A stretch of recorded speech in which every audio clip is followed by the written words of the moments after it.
Hey friends, what's going on? Coach Walt here. Welcome back to the show, video number 56.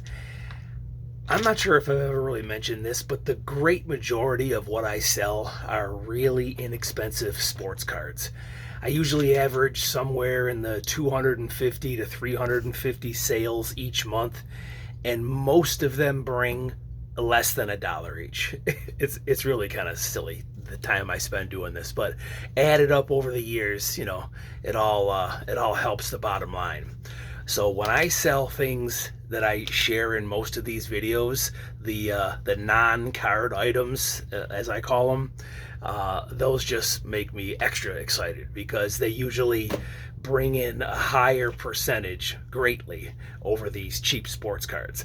Now, I've sold plenty of expensive sports cards too, but the great majority of what I sell is stuff for like $1.90, $1.69, and after the fees I have to pay, they bring less than $1. Now, if somebody buys, like the other day I showed you, I think somebody bought, say, maybe 20 cards together, and if somebody buys a larger lot like that, then it ends up being like almost $1 a card because I can save on the fees when people buy a large lot together, and I don't have to ship them all separately. So that really helps. But for the most part, it's a lot of one and done for people buying cheap baseball cards.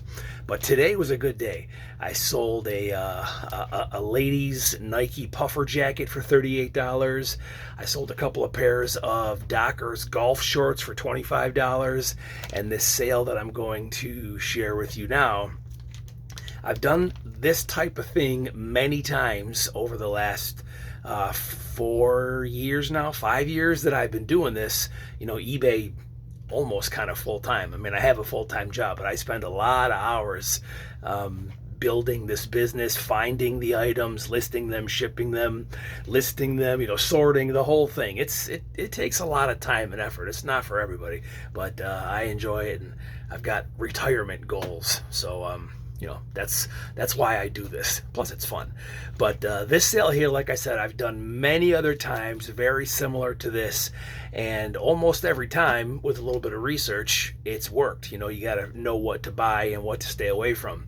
But I have sold many board games in pieces, break them apart, and sell off like Monopoly houses. The old board game Risk, I sold those pieces.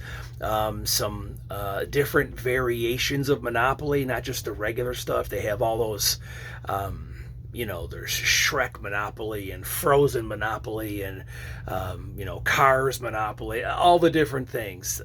People, I think, collect those pieces, or maybe they've lost them and they're just replacing them. But this is the first time I've sold this.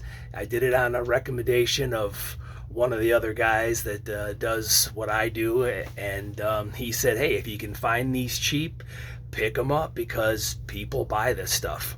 So what sold today for $17, I've been to them for $5. I bought them at an estate sale last day, so everything was half price. They were $5 each, so I got them both for $5.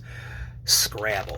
So this is about 200 Scrabble tiles and four racks.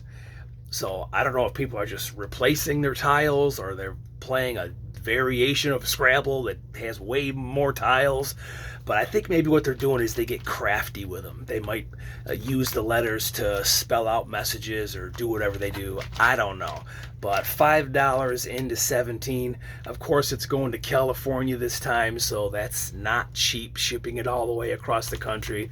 But it's going to turn into a few dollars profit. It sold pretty quickly, and that lets me know, with yard sale season coming, if I see Scrabble for $1, I'm going to buy them all.